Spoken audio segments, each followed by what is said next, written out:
If we are one, then the questions we ask about life, consciousness, and contact are not just about them. They are about us.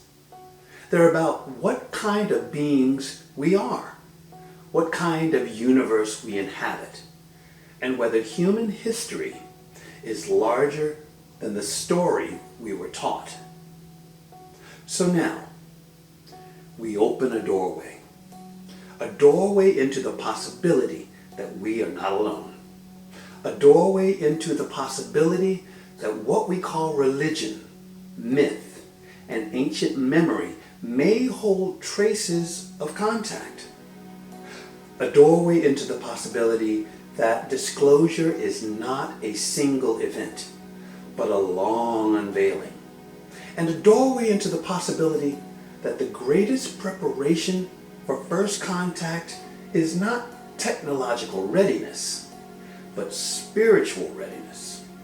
Because if this is real, then the question is not only whether life exists beyond Earth. The deeper question is whether we are ready to meet it. Hi, I'm Darrell T. Johnson, a musician, a teacher, and a QHHT hypnosis practitioner. I'd like to welcome all of you to episode 40 of If We Are One.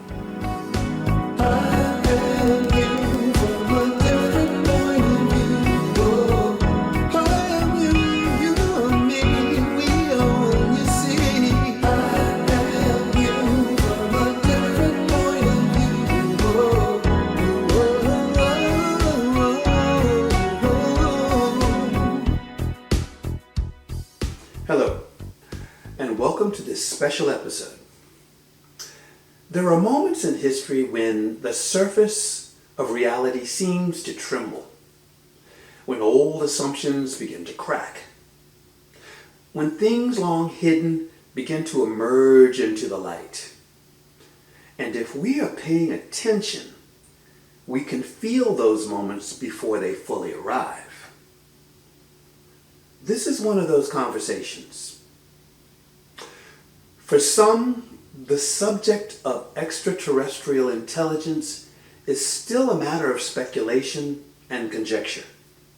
For others, it is an open secret. For still others, it is a spiritual intuition that never really went away. However you approach it, the question persists. Are we alone? Or have we always been part of a much larger cosmic family?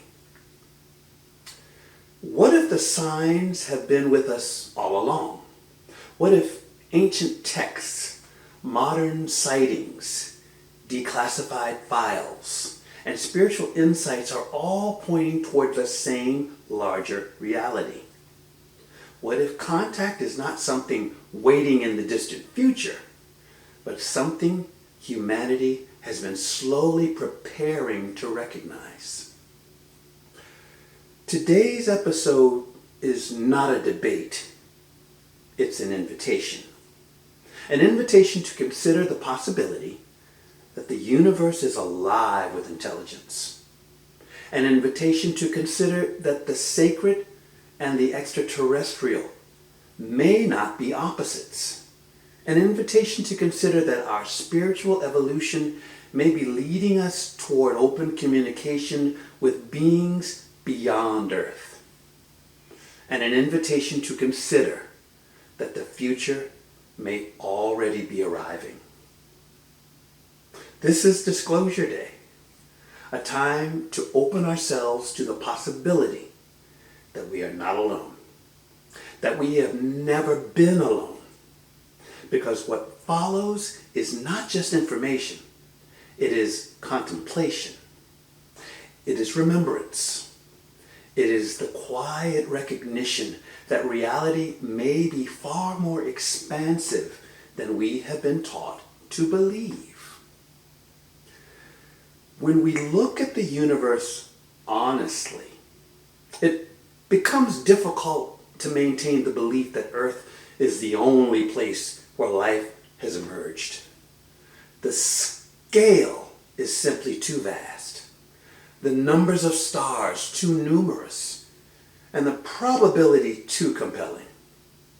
Even without claiming certainty about intelligent life everywhere, the logic of life beyond Earth is strong enough to make the question unavoidable. That is where the conversation begins. Not from fantasy, but from reason. Not from wishful thinking, but with the recognition that a universe this large may be teeming with life in forms we have not yet fully understood. And once that possibility is admitted, the rest of the discussion opens up quite naturally. If life is common, then intelligence may also be common. If intelligence is common, then contact may not be impossible. And if contact is possible, then humanity may already be part of a much larger story than we were taught.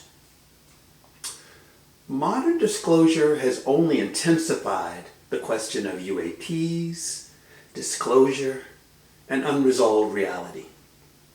Government files, military testimony, unresolved UAP incidents, and public releases have moved the subject from the margins into the center of serious conversation.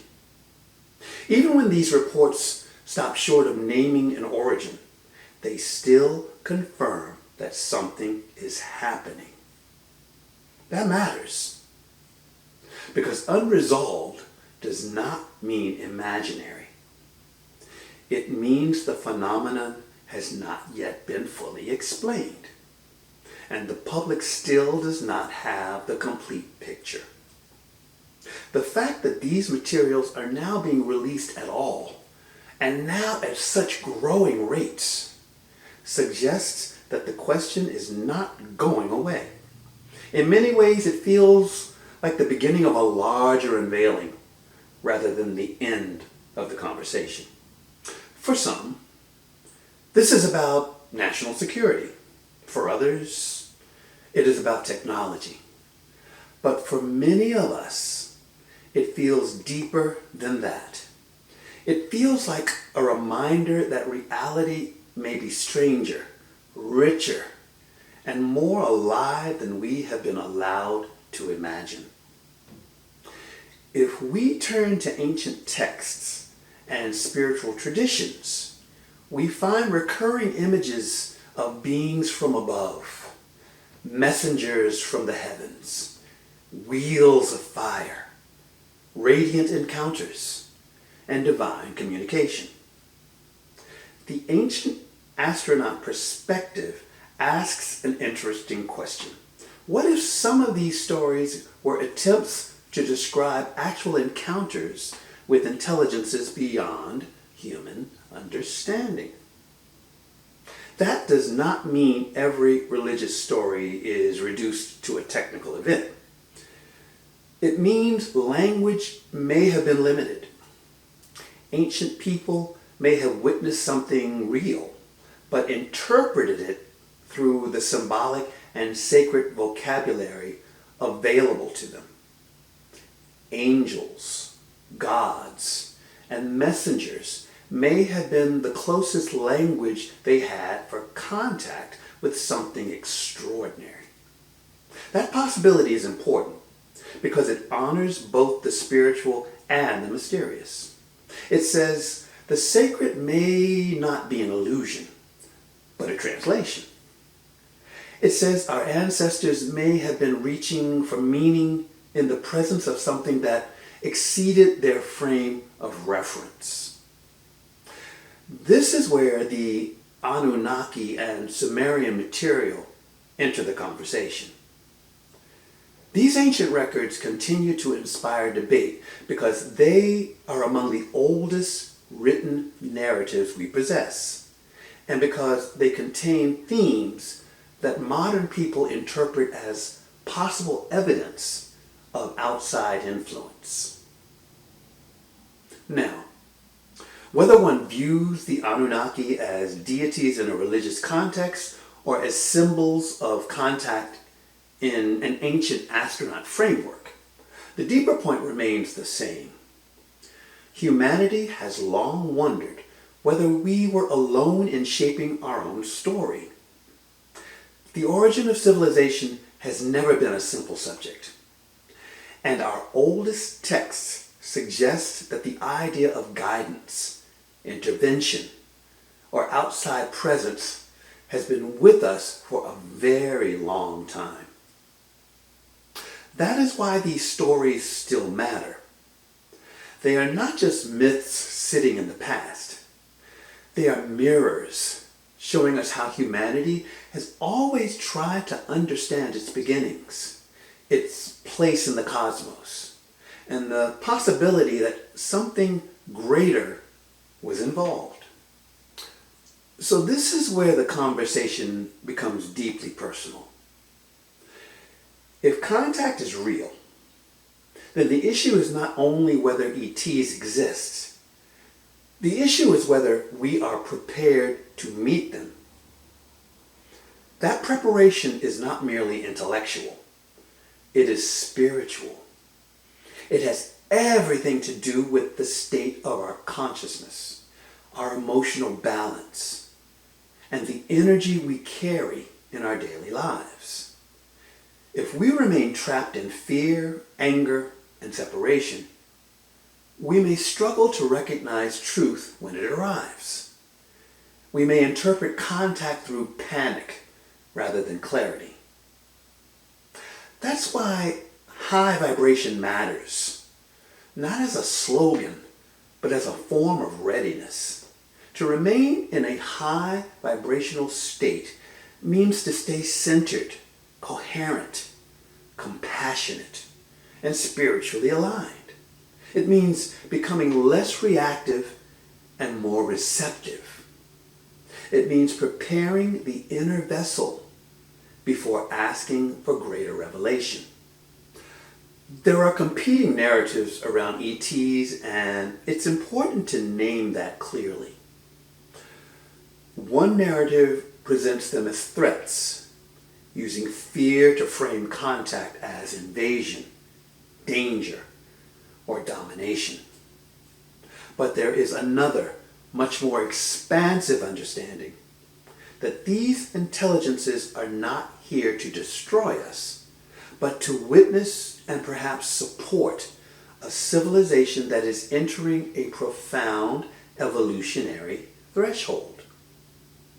If their intent were conquest, it is fair to ask why such advanced beings with such advanced technologies would need secrecy, delay, or ambiguity to accomplish it. The clear possibility is that they are here because Earth is in transition, and humanity is being invited into a higher stage of spiritual awareness, of spiritual evolution. From that perspective, the real story is not one of fear, but of preparation and ascension. If we are moving toward a successful collective awakening, then contact would not represent the end of our humanity, but the beginning of our participation in a much larger spiritual family. In that light, the presence of ET intelligence becomes less a warning and more a reminder that we are on the edge of becoming something greater than we have known ourselves to be. This is why energetic readiness matters. There is the idea, held by many spiritual and contact-oriented traditions, that some ET races may themselves have evolved into such refined states of consciousness that their presence could feel overwhelming to human beings who are still carrying fear and inner fragmentation. That idea is worth sitting with.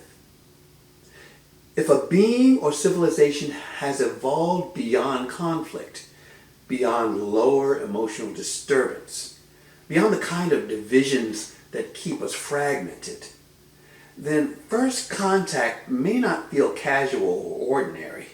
It may feel quite intense. It may feel like standing in the presence of something luminous, intelligent, and profoundly beyond us. If that is even partly true, then our preparatory work is not optional. It is essential. We would not want to meet something deeply coherent while we are still internally chaotic. We would not want to approach first contact with fear as our dominant lens. We would want to meet that moment with peace, humility, and spiritual stability. This is the invitation. Now, this is also where CE5 and consciousness-based contact fit into the picture.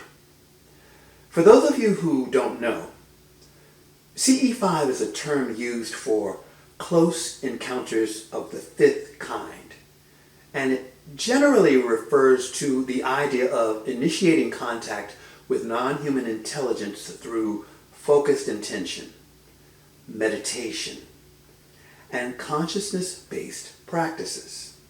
In simple terms, it is the belief and practice that humans may be able to invite or signal for contact rather than only waiting passively for it to happen.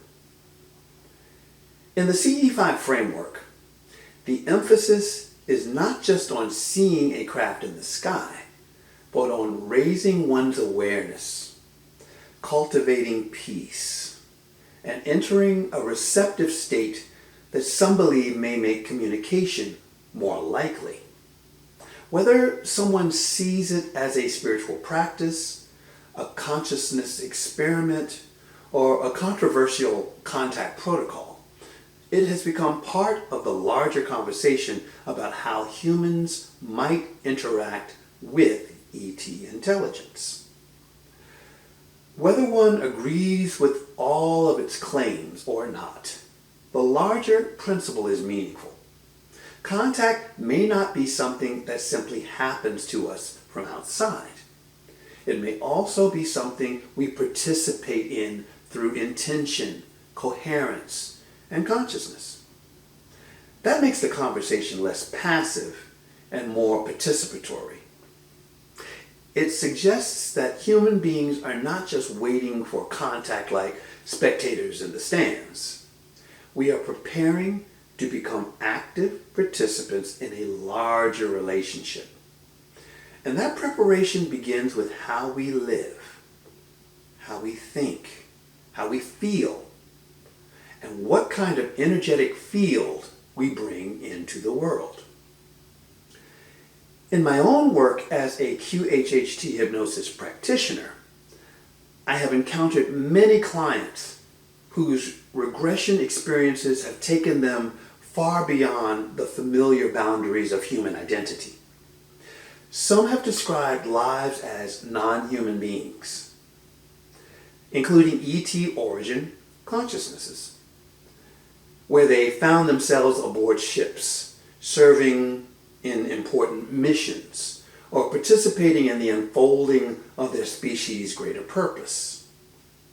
Others have described themselves not as physical beings at all, but as multidimensional light intelligences who voluntarily entered human form in order to carry out particular missions on behalf of a larger cosmic or spiritual design. Whether one interprets these experiences literally, symbolically, or somewhere in between, they are deeply meaningful and impossible to ignore.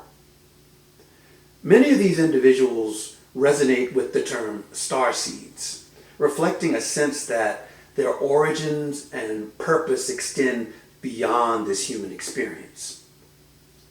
What unites them is not the label itself, but the quiet recognition of a mission to contribute, awaken, and serve in ways that align with a greater unfolding in that light.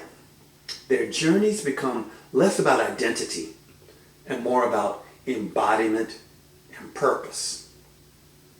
What is especially striking is what happens after the induction itself, when these clients return to ordinary conscious awareness and remember what they experienced. In many cases, the recollection dramatically shifts their perspective on life purpose, personal identity, and mission. They often come away with a deeper sense that their life is not random, that they are here for a reason, and that their existence may be connected to something far larger than they had previously understood. That kind of shift is profound because it suggests that disclosure is not only an outer event in the world, it can also be an inner revelation that transforms how a person sees themselves and their place in creation. Now, I want to talk about Bashar 2027 and the threshold of change that is being referenced by the statement 2027, the year everything changes. This 2027 theme fits naturally into our larger framework because it represents a threshold, a symbolic marker of transformation. Whether one sees it as a literal turning point or a spiritual one, the idea is the same. We are moving towards something that will require readiness. That is why the phrase, the year everything changes, can be so potent. It does not have to be treated as a fixed prophecy. It can be understood as a call to awaken, prepare, and align ourselves with a new level of awareness. It's a call to action. If disclosure unfolds more fully, if contact becomes more open, if the public understanding of reality shifts dramatically, then the inner work will matter just as much as the outer evidence, maybe more. And all of this comes back to the deepest truth of the episode. If we are one, then no intelligent life is truly outside the spiritual family. If there are ET intelligences observing us, they are not here to negate our humanity. They may be here to help us remember our place in a much larger whole. That means the question is not just, are they out there? It is also, who are we becoming? If we are souls inhabiting bodies, then our evolution is not merely biological. It is consciousness expanding into greater recognition, greater unity, and greater responsibility. In that sense, first contact is not only an external event, it is an internal unveiling. Maybe the universe has always been speaking to us. Maybe the signs have always been there. Maybe the only thing left is for us to become ready enough to hear them clearly. So this is not a call to fear. It is a call to readiness. Not readiness through panic. Readiness through peace. Not readiness through obsession. Readiness through alignment. Not readiness through force, but readiness through love, clarity, and spiritual maturity. If contact is coming, then the most important thing we can do is prepare the vessel. Raise the vibration. You know that I've been talking about this for several episodes now. Calm the mind. Open the heart.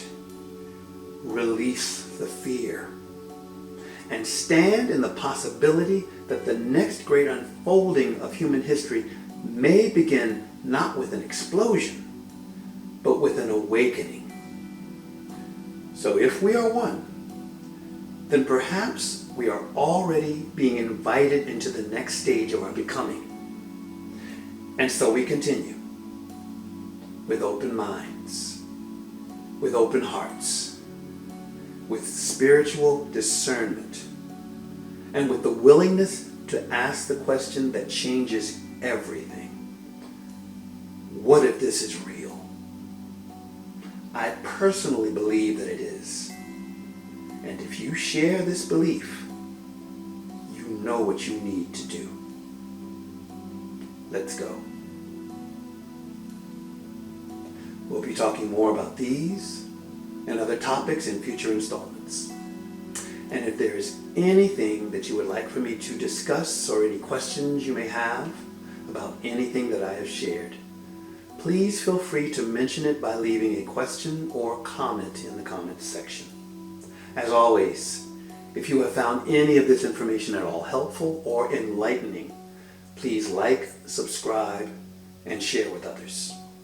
I truly appreciate those of you who are letting others know about this podcast, and I continue to be excited at the growing number of souls awakening worldwide to this ongoing movement of remembrance to a oneness consciousness. So in closing, as always, I send you my love. And if we are one, let's all live in peace, love, and joy.